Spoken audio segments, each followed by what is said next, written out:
just saw the Civil War movie earlier today. Um, and so I will go into a non-spoiler review. Well, I won't spoil any of the scenes or the outcome of the movie, but um once you see like the first probably couple of minutes of the movie and then you realize the perspective that it's kind of coming from, you'll kind of understand. I think that kind of spoils more than anything of the movie. But I haven't seen the movie, but from what I saw, the reviews and whatnot, it kind of reminds me of the way Cloverfield was. It was more of a perspective kind of movie. Although Cloverfield was more of the what is it, Blair Witch Project handheld, shaky found footage type. yeah, But it was still like it was a perspective of these people on the ground. They didn't know what the hell was going on. You didn't know what the hell was going on. You knew as much as they did, that kind of thing. And I think that was the same vibe they had with that movie Civil War too. yeah. I mean, let me see if my camera will click on. Or hold on. I know what to do. I will say though, I really hope there's not going to be a civil war, but if there There are, we I go. do hope that like the mustaches and just like the soul patch that's long comes back, and then the string ties, and then everybody looks like Colonel Sanders. It's just, if you're gonna have horror and chaos and a nightmare situation, you could have a little chicken levity in there. I'm just saying, just a Well, little I bit. figure since we've kind of already started off on it, we can kind of talk a little bit about it. Um, and that'll give Chris some time to get in. He's more than likely had some games today, so he's probably on his ride back. But the and I guess this is the only thing that I'm actually really spoiling. It is because I kind of wanted to talk about it and then kind of go into the whole dynamics of an actual civil war in America. Um, Um, so so it's filmed from the journalist's perspective. Uh, and that for me left a lot lacking. Um, I'll say that they did a really good job, of course, cinematography. Um, all the acting was well placed, but you don't know exactly what's going on and what took place for us to enter into the Civil War. That's the thing which, for me personally, movies like that, if you're going to do a movie like that, I would prefer to know what is the context to what's going on. Why is this happening? What is the reason? What led to this? And then it's even more confusing when you know I guess it's what the two state that are supposed to be against the supposed United States. I mean, I'm still a little bit hazy on who was on which sides. Um, it's California and Texas succeed together. That makes no sense because if no, there's going to be any civil war, it's going to be a political one. that's a natural pairing.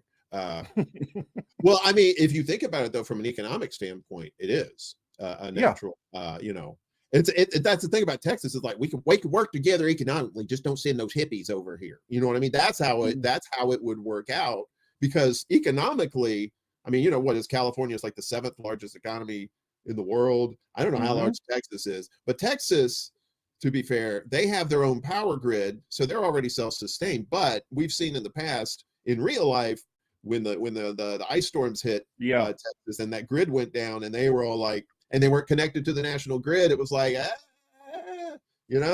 So how realistic is it? Economically is the only way I can see those two tied together like that. I mean, I agree with that assessment. Definitely. I hadn't really thought about it that way. Chris H says both Texas and California have secessionist movements. I agree, but you got to think about who is the most dominant. Hey, what's up, Willie? In Texas, it's very plausible that you can have enough secessionist movements and militia groups that could get power in the country, and I mean get power in the state and try to succeed and fight against the United States. That's very plausible. I can see how that could work. The secessionist movements in California don't have the power to be able to do that. I don't see an avenue because honestly, the state of California is very neoliberal. And they tend to like the system of how most of the stuff is going in the bureaucracy and the corruption and all those things like that. So I don't see how they would go that way. They're big on the military industrial complex. Most of the large corporations, and people think, oh, it's so far left. It's not far left. It maybe as far as not on a faith, far left as far as like culturally, maybe, big on the whole LGBTQ and, and what is it called? People being whatever they want to be and changing this and changing that and all those different things like that, and drag story hour and all that stuff is cool. And if there's going to be probably elementary schools teaching CRT, I mean, I don't know, but on that kind of stuff, yes. But when it comes to actual like economics of being a leftist, California is definitely not that. There's moderate as centrist as you could possibly be. Yeah. Well, you got Silicon Valley there too, Mm-hmm. And yeah. So like that, and like I said, that goes back to economic interests for like these two things. I mean, what has Texas got going for them economically? What, oil, right? And California has the technology, right? The tech hub of the United States. So, I mean, those energy and technology combining against a federal government that has what? Cleveland? No offense to Cleveland. I mean, I'm sure there's some nice people in Cleveland. Cleveland rocks. There's a song that says that. I'm just saying, you got California, number 7 in the world GDP. Then you got Texas with a whole bunch of crazy people like our buddy Rick there. That's like, sure shooting. Come on, motherfuckers. Yeah. So it would be a very, like, I don't know who said it. They said, but it would be, I think Rick said it. He said they would be a very tentative, but they could make that, they can make it work. They can make it work, especially if the money's right. Yeah, I just don't see because I can see Texas, a reason for Texans to want to succeed, but I couldn't see the reasonings that California would want to do it. Unless Texas is coming from an angle of we're tired of funding. I mean, not Texas, but California is coming from an angle of we're tired of funding a lot of the poor states across the country through our money going into tax dollars and being shelled out all over the country. And we got a bunch of issues here to take care of where it's more of an isolationist policy. But I could not see the people of California going to the point of guns and warfare. I couldn't see that. Yeah, I know. It's probably about the same likelihood as it would happen in New York, right? Because you have the same dynamic there. You all the big cities where your lefties are, and then the rest in the urban and rural areas, it's all Republican. So but I mean, which is it, like a 50-50, or is it like do the cities dominate population wise when it comes to that kind of political dynamic? I'm not quite sure, but but those two factions would have to get together in order to make secession work. In California, Texas is just like they're just ready to go. Everybody's on with it. Seems like but California is like just like liberals, always splitting shit up and always got to be divided on this stuff. So I don't know. Well, I mean, I definitely agree. And then Chris H said he put in the pairing of Texas and Cali also work because a large portion of the U.S. military is situated in California, as I heard from Abby Martin. The problem is that large portion that is there would be federal military, not California. So if anything, they would work to suppress any kind of secession or uprising. That's what true. I would say. Unless for some weird twist that all the military bases all sided with the state of California, which is not likely, being that most of the service members come from all over the place and not a lot of them are necessarily California.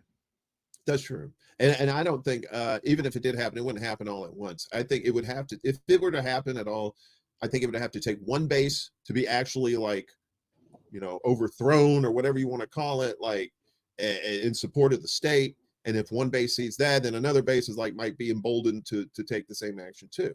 But that's a lot of ifs, ifs. What does the guy say? If it's the ifs and buts for candy and nuts, we'd have a good Christmas.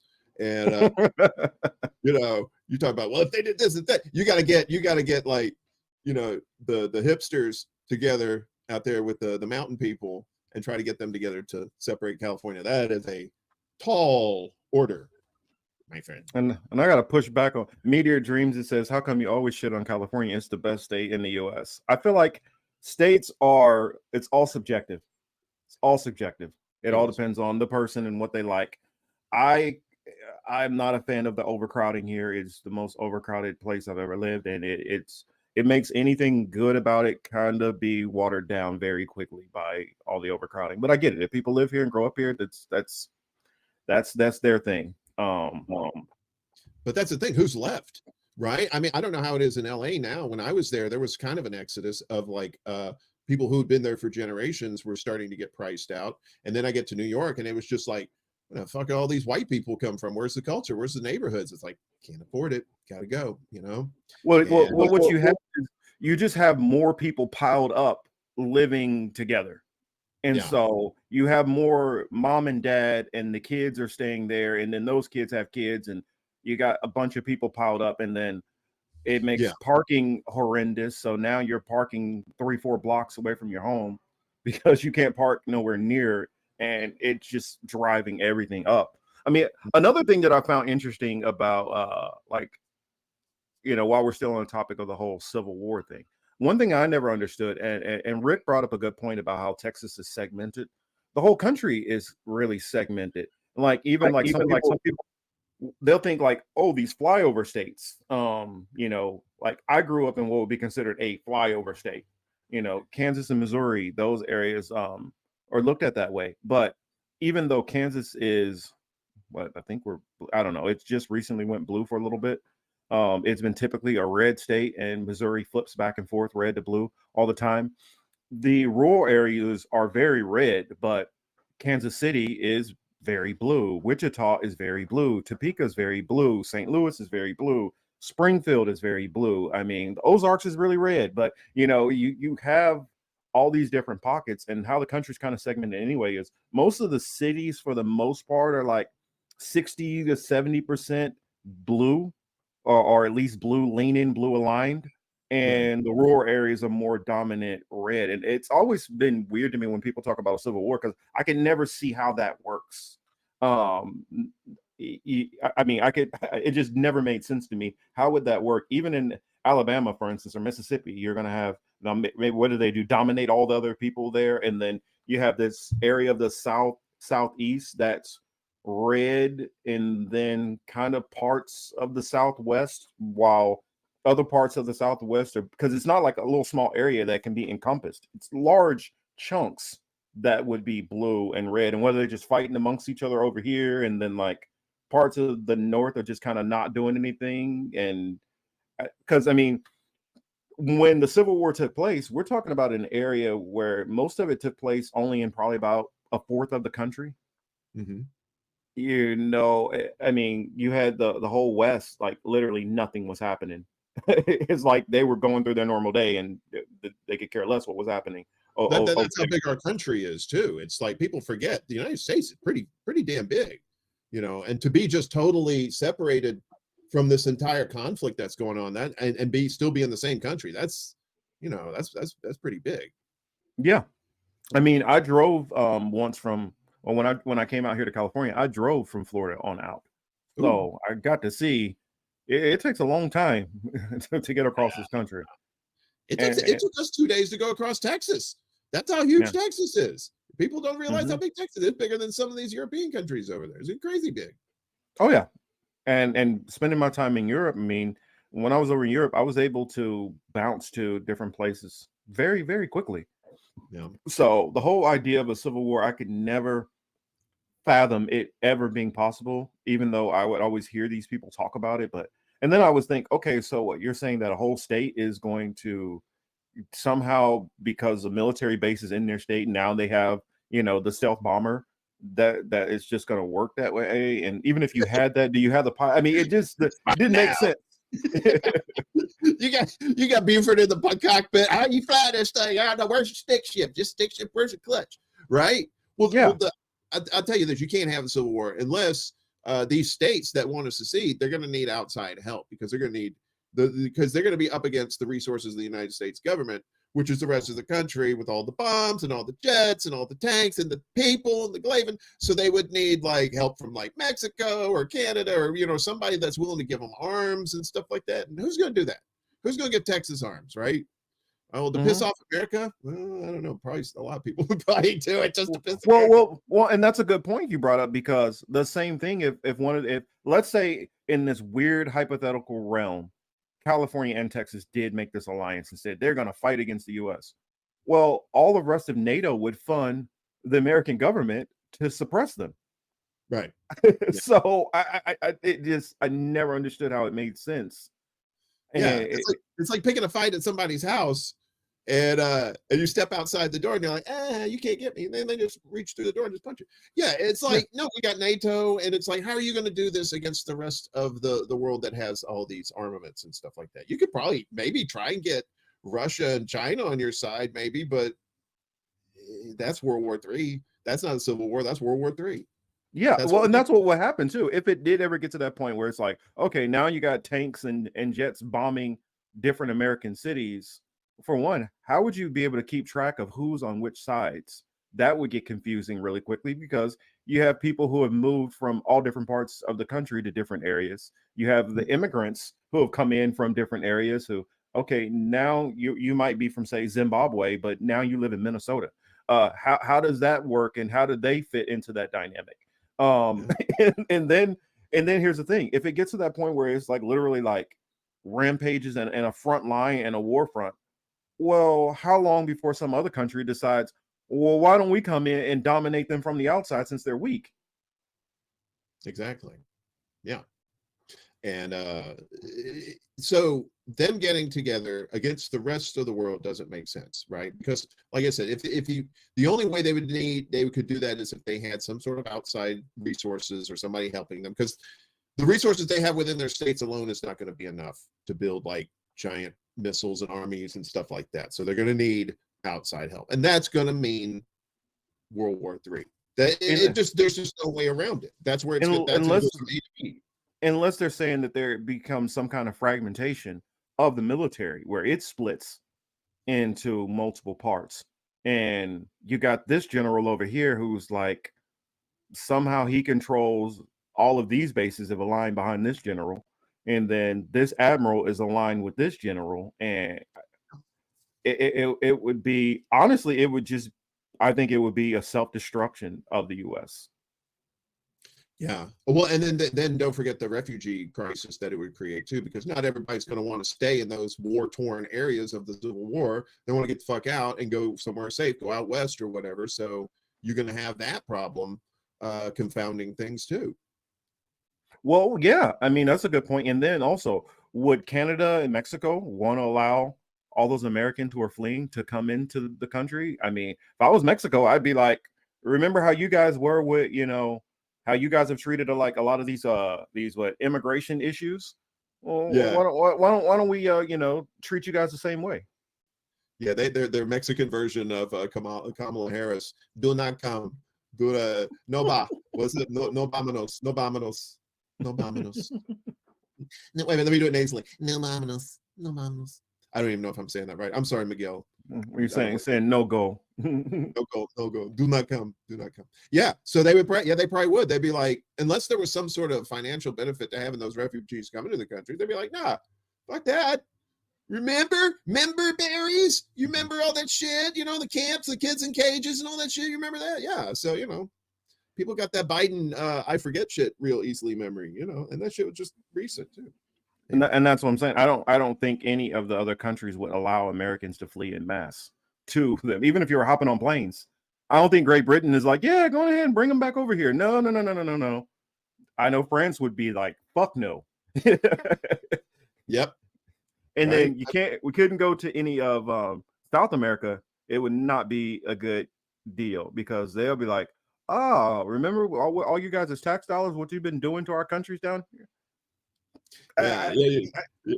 Your foreign policy, you remember that shit that fucked us up, stole all our shit, killed our lands and our peoples? Yeah, sure. Come on down. Yeah, we got a house for you. Come on. Yeah, and then you got some of the areas where it's just massively poor.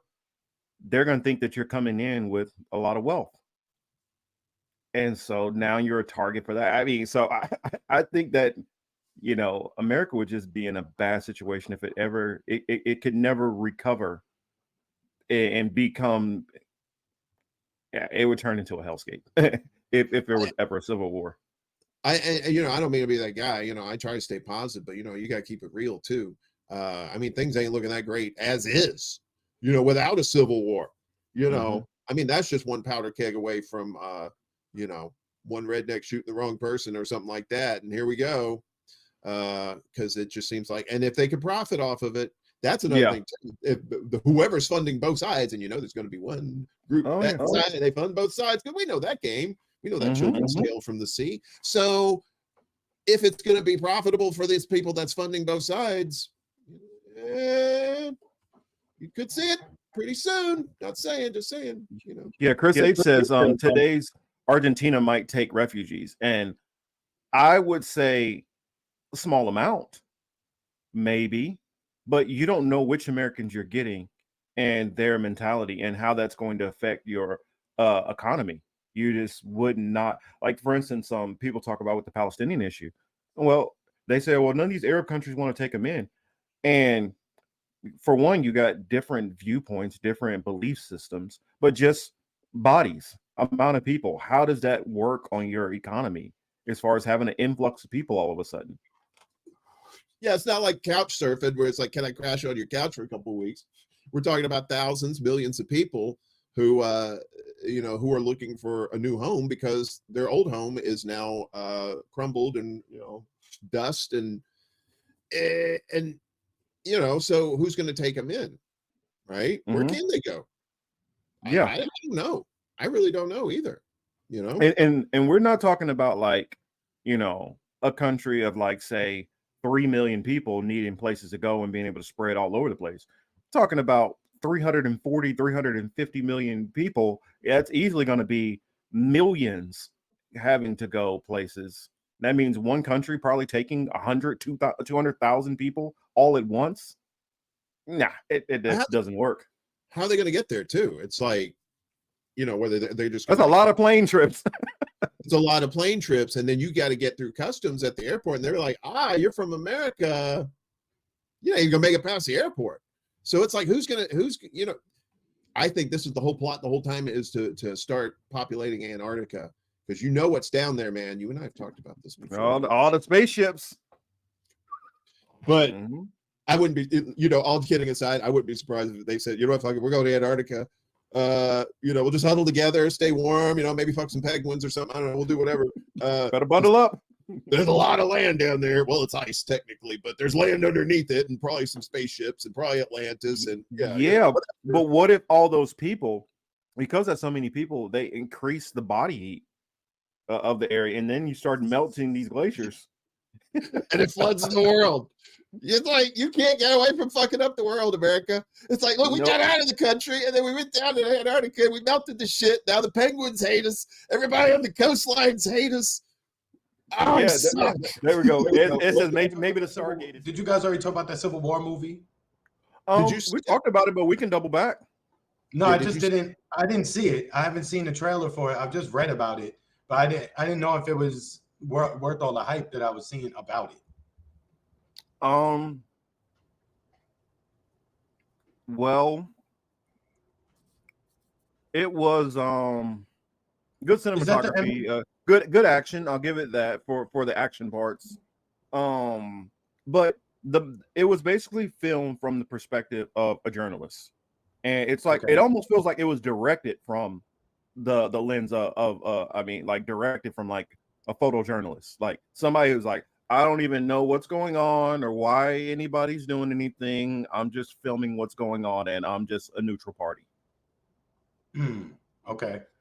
Which for me, I would have preferred, honestly, to see something a narrative. I want to see a side, who's on what and why was this done, and who's doing what and why for, and what is goals. I mean, I feel like that was lacking in it. Now, granted, that was the perspective that they wanted to put out and that they wanted to go with, but I tend to prefer movies where it's not neutral.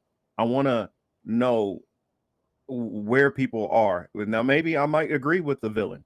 I might agree with the, I might agree with the antagonist or the protagonist, but in there, it's even hard to tell who's who.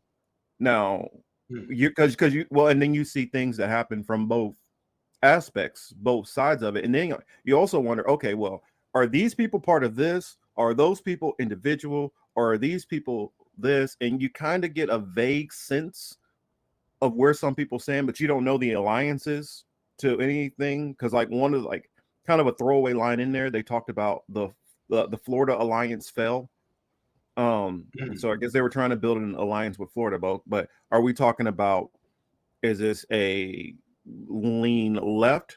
Is this a lean right? Is this just corporate? Is this just on an economic thing? Also, what is the standpoint we're at? Is society just evolved and these are the only strong states and they have the economic base, so they're making it calculated on economics alone?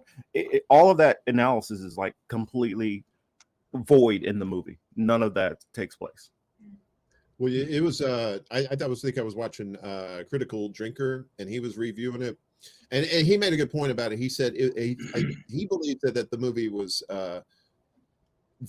left vague on purpose, so as because definitely, but you kind of go in because the assumption was you when you think Civil War in America, you automatically assume one of the sides is going to be MAGA, right? You just kind of assume that if that's going to be, or some sort of MAGA type entity is going to be that, like that, like you were talking about. There's somebody, you may not agree with them, but at least there's somebody, you got a point of view, you got motivations, you've got, goals for these groups or whatever, right? But it was left vague on purpose. The guy who directed, I think he did Ex Machina. He's more into like the sci-fi realm. Maybe, I mean, I'm just speculating, maybe. And he's not an American either. So he's not an American either. So the only reason I can wonder why he left it vague like that is just for it to have commercial success from everybody, and you're not alienating one side of the aisle as far, or one side of the cash register in this case. So that's what I think is probably what it was. But that's it. That's the double-edged sword. You play it too safe, and the shit ain't interesting. You got nobody to root for. That's what you go to the movies for. You kind of want a hero. You got a protagonist. You got A, B, C. You get to here to there. And you have character development and story development. And when you're doing it like we said before, like Blair Witch Project style, where it's just like or Cloverfield, where you're just like, where you only know what's going on in the moment, just like those characters in that vicinity. You have no idea. You're not getting shots of like some booth where there's generals trying to figure out stuff like that. It seems like it's the same way with this, and that seems very vanilla and safe, and it's just like, if you're gonna approach the subject of a modern civil war and you're gonna be all mayonnaise about it like that, I mean, why even do it? Yeah, it reminded me a lot of the first Purge movie, how it focused mainly on this one family and their interactions of the Purge, without showing like, okay, well, how is this affecting the rest of the city? Well, how is this affecting like the cops, and how is this affecting so I felt like it was so narrow lensed by only focusing on a very neutral perspective, and not really, like, they kind of alluded to like there's one unit where they got kind of dyed hair, and so you can assume that these might be kind of maybe some kind of liberal people. And then there was people like, okay, what type of, and the clip, which everybody's seen if they've seen the previews, it's like, well, what type of American are you? And you automatically assume that that's probably more of a conservative, type person. And then there's a part where also it has some people in civies who were fighting, and you're like, are they militia? Are these contractors? Is this just is just one of the militias and they just don't have a uniform? And then there's parts where they're both wearing American uniforms, so you don't know who's killing who, really. It gets confusing at that point. And then you also, because it takes place in the middle of the Civil War, not like with it breaking out, so it's already like been going on, and everybody's just kind of living through it. Yeah, you nailed it with the Purge analogy. I think it's just like we're taking a microcosm of this big event that's going on. Are you really more interested in the overall big event, or are you more interested in this microcosm of what's going on within the big event, right? So, and in this case, they chose the press to focus on, because let's face it, the press been getting pretty fucking hammered lately with, people ain't like it, but it's been for a while. But so they use the press as almost like to draw sympathy from that. If you're going to have any sort of sympathy for the characters, you're going to have sympathy for these poor journalists who are just trying to find out the truth, and they're trying to get to Washington to interview this president, and they gotta go through all this crazy chaos. So it just seems like the movie's just saying like, look, everything is chaotic in a civil war. You don't know what the hell's going on. It's just a layperson, or even as a journalist who's supposed to get knowledge, you have no idea what's going on. Maybe that's what he was trying to relay. I don't know. I'm not gonna watch it because I would think even sorry, in that scenario, you would at least want different uniforms so that you can reduce the ability for friendly fire. That's another thing that can be confusing. You can be friendly fire. Also, you allow on the other side of that for somebody to flip sides all of a sudden and pretend that they're on your side, and then they can be kind of an infiltrator and then come in and attack you guys, because in a quick glance that you're all wearing the same uniform, so it's hard to tell one from the other. And correct, and it's not like there's different accents that you're going to be able to tag on to, like in some conflicts where it's like, okay, well, this person is English and this person is Scottish. Okay, we can tell them apart because of how they sound or whatever, but you don't have that in there. It's not broken down on racial lines or anything, so it's really hard to tell what the hell's going on, who's on what sides. Yeah, it doesn't even seem like sides. It just seems like a breakdown of society. Yeah, that's what it seemed more like, kind of more like a martial law kind of situation. Well, yeah, because I mean, what is it? Is it California and Texas against the rest of the United States? Because if that's the case, I mean, they're going from New York down to Washington on the East Coast, nowhere near California or Texas. So what the hell's going on the East Coast? Why is there infighting amongst the United States faction? Yeah, it is. Well, it just seems like it's just chaos, and you're supposed to feel the same way that the journalists feel. You don't know what the hell's going on. And the thing about it is, most journalists do know what's going on better than most people do. They just choose not to necessarily pick a side. Not journalists. I'm talking photojournalists. Most photojournalists, they still know what's going on and who they're, whether they agree with the motivations, they understand, okay, this is what these people say their issue is. It's kind of like the whole Russia-Ukraine thing. They understand, because all of them know what Putin has said and all of them know what Biden has said. Now, do they agree or believe what either side is saying? That's still left to be determined, but they do at least understand the perspectives of both sides. And in this one, you don't have that clear line. And even the journalists, you can tell they don't know that. Now, it's kind of, maybe the director believes that journalists don't have that clear definition of what's going on, but you're not going to tell me that a reporter who's this famed wartime journalist who's spent a career doing this has no clue what the hell is going on at all, especially when it's been going on for long periods of time and it's covered by mainstream news, like they name drop the New York Times in there. So they're going to at least have some kind of a perspective, or when they meet certain people, they're going to be like, okay, well, we know this is that faction, and so we kind of know how to deal. And when they're encountering people, you could tell they don't really know exactly how to deal outside of the major faction that's supposedly against the government. But yeah, that's a good point about the whole. They're spending this on the East Coast. And Texas and California, how do they get involved and over there? Do they have a treaty with these other states? Did they take over these territories? And then if not, and if they took over these territories, then it's more than just two-state alliance for them to be in Pennsylvania. You know what I'm saying? It's not, or be in the DMV area in general. It's just a lot of questions left with that movie. Well, yeah, it just seems like California and Texas, or if it was a TV show, that they would be the B plot. and the A plot is the reporters trying to make their way down to DC. It's like, yeah, it's all well, it's almost like kind of like shock porn, like Texas and California have got combined forces against the United States. That's what it kind of makes it sound like. But then when you watch the movie, it's like, yes, they have an alliance. Yes, let's talk about something else. Yeah, and then it's just like they're just gonna gloss over it. I don't know. Maybe you saw the movie. Maybe they go a little more into depth. It's like their importance in the movie, but it just seems like they're just kind of like thrown in for like, ooh, shit.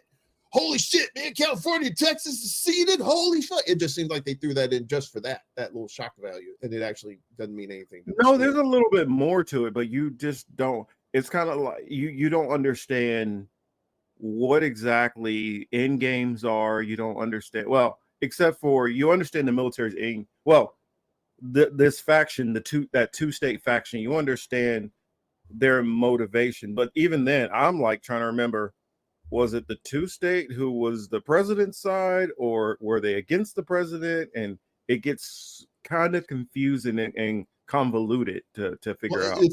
If they seceded and joined forces, I would assume that they would be against the United States and the president. I can't remember. I read in the review, I can't remember what they said the president was doing, but it was just like, I think he was on his way out or something. I don't know what it was. I don't want to give any spoilers either, since I didn't even see it. But yeah, it seems like there was a lot of it left a lot of open stories to be told. So is this going to be a series, or is it just a one-off movie? I can tell by the way that was, more than likely it's a one-off movie. Yeah. Oh, all right. But it just seems like it leaves itself open to all these other stories. Like somebody might try and maybe make like some sort of TV show based on the movie or something of another faction or something. And there's always ways to, continually milk that cash cow. It's kind of like what they did that, with or a prequel. Or a prequel. Sure. How it started. How did we get here? Because it's like in the midst, like you said, right? The movie's in the midst. So they'll have a prequel, pre-Civil War, whatever they're going to fucking call it. And if they'll make it sounds like it'll be, so it sounds like the way it's set up, it's reminiscent of The Purge, just obviously not The Purge, but I can see the framework from what you guys are describing. It sounds like the framework minus the crazy masks and, people having parties about this shit. It's like Dollar Tree Purge. It ain't exactly The Purge, but it's in the neighborhood. Yeah, correct. It's Purge. It's not tied, it's died. It works the same way. Don't worry about it. Exactly. But in this case, you can throw in bigger weapons than the Purge, because Purge is mostly dealing with like handguns and rifles. So handguns and rifles, long guns. But this actually, there's a couple of shots where you see like flyovers from fighter jets, and they discuss like certain areas are bombed out and stuff like that. Yeah, in the trailer they blow up the Lincoln Memorial. There's like it's a lot of that patriot porn kind of stuff, but in reverse. It's like, oh, how dare you blow up our America, America? You know what I mean? And then that gets them to get to the theaters too. Like, oh shit, why are they blowing up Lincoln Memorial? Hey, Ma, we gotta go find out what the fuck these motherfuckers do. And then they'll go.